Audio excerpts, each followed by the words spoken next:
if you haven't been sleeping much this summer, this reading is made for you. You can stay if you want to. So another thing to note is that I already recorded this whole reading once, so the cards are already laid out and the sound didn't work. So that tells me, and then like the neighbor's dog was barking towards the end, but the sound didn't work, so I'm going again. Like we're gonna finish this. So I'm using a few different decks, and I don't know if any are in the TikTok shop. I might look it up later. I'm not really sure how that works. The Green Witch's Oracle, I just mentioned it because I haven't used these in a while. And whenever I'm kind of drawn to work with certain cards that I haven't worked with in a while, I think that's of note. Also the Cosmic Slumber, and which I thought was appropriate for the sleeping thing, and the Herbal Astrology Oracle. This one's really good if you're into plant medicine at all. Like, it's really good.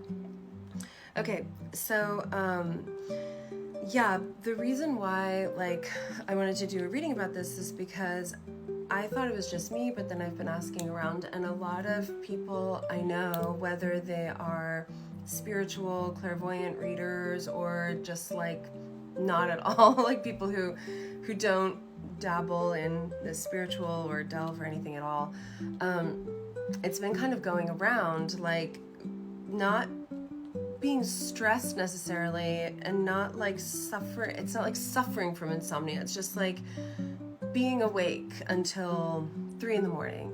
And 3 in the morning, for those of us who live in the United States and who are spiritual, like we all remember the night that will live on in infamy when many of us were the 3 a.m. girlies, like the 3-4 a.m. wake up girlies. And I was one. And what's weird is actually I did wake up in the like between 3 and 4, but I was overseas. So I woke up like between 3 and 4 in that time zone, like with a start. And I checked the news and like nothing had been determined yet because I was in Europe, so I was like ahead. But then, so I didn't wake up at the exact instant as my like sisters back in the States, but I woke up in that same like time signature. So anyways, like being awake at that time and that time being on my mind like made my little spidey sense go off. So I wanted to do a reading about it.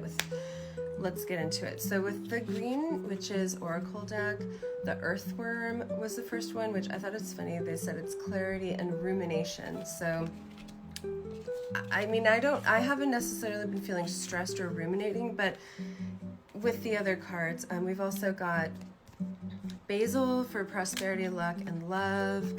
The Bee, community, cooperation, sweetness. The Sickle. Actually, the Sickle came last. It was also Potion, invigoration and empowerment, and then the Sickle, focus, regrowth, and letting go.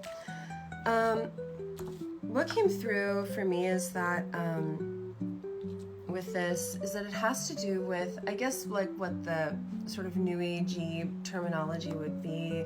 Things like receiving downloads, upgrading. One word that has genuinely come through for me a lot is frequency. And people talking about frequency, I've had multiple people contact me like talking about theta waves, like listening to theta waves, which, you know, like to sort of reprogram, or like, you know, a friend called me, I hadn't spoken to her in decades, called me out of the blue, like reminding me of the time when we knew each other, which is a time that I'm sort of like, I think back on as like, oh wow, that was the happiest time of my life. Like I'd love to get back to that sort of era or get back to that place. Called me out of nowhere the other day, and one of the things she said was like, oh, you should listen to theta waves. And I had been reading about them, like they popped up somewhere online. So things like attuning your frequency, listening to like subliminals, sort of self-hypnosis, affirmations, like EFT tapping with affirmations, things like that, but doing them like in earnest, or sort of picking up those tools if you haven't used them in a long time. I remember they were really big for a while, like several years ago, like, and then I don't know, I guess people moved on, or I hadn't heard about them for a while, but things like that, like updating frequencies and sort of having that urge, like, yeah, I need to attune myself to a better frequency. Here's why. Let me get into it. So We've got the Three of Pentacles in reverse and the Queen of Swords. This came through for me as clarity about like not following your dharma or having kind of gotten off of your path. Now, I don't know, if I'm using the word dharma like correctly in Vedic yogic philosophy, like sort of terms. But when I'm saying dharma, what I'm referring to is not necessarily like your career, although in our capitalist patriarchy, like it's hard not to conflate like our life's purpose with making money to survive, because that is the thing that we would like to be doing all the time. We would do it for free. We'd like to spend the bulk of our days doing that rather than like clocking in and working somewhere for a salary. So it's okay to think of things in terms of your career, and it is really okay to think about how could I do the thing I love the most for money, like to support myself, because it isn't necessarily about money, although money is not a bad thing at all. It's about like, what do you want to spend all your time doing? Like what do you love to do, and what do you want to do with all of your time? And the next cards that came up were the Star and the Devil. This deck is really cool. This is that Cosmic Slumber Tarot. It's just really trippy.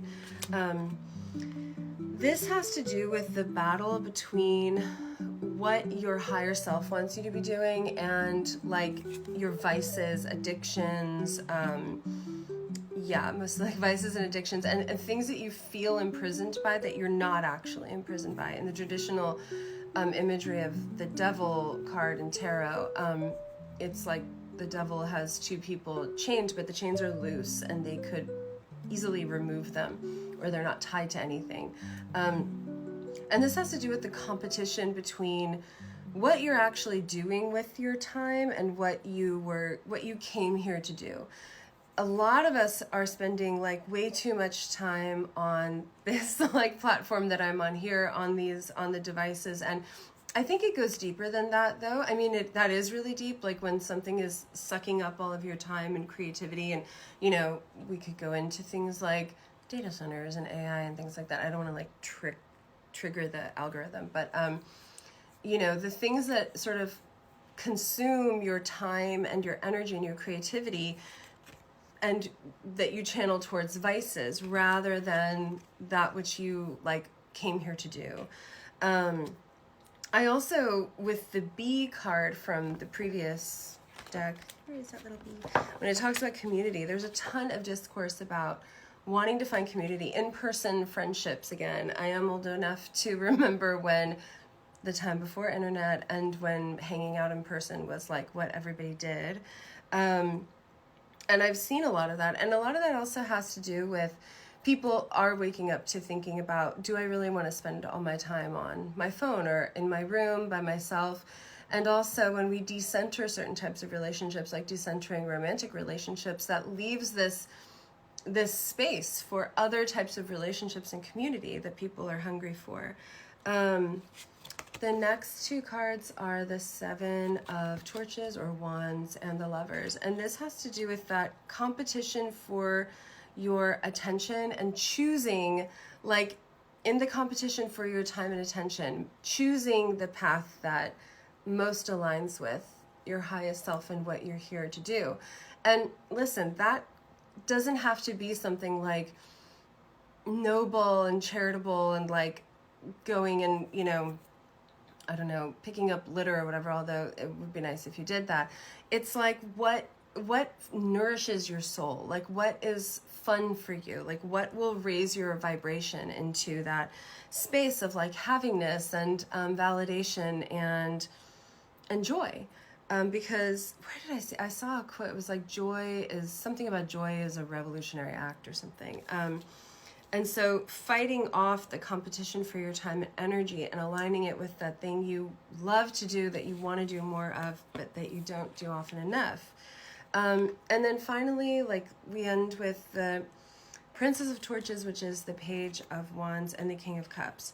So a lot of this has to do, I just thought of that old Jack Kerouac quote, Jack Kerouac quote about the only people for me are the mad ones, the artists. Like, so this is, if you want to do art, do art. What is your art? What's going to serve your soul and your passion? Go do that thing. Maybe we'll sleep.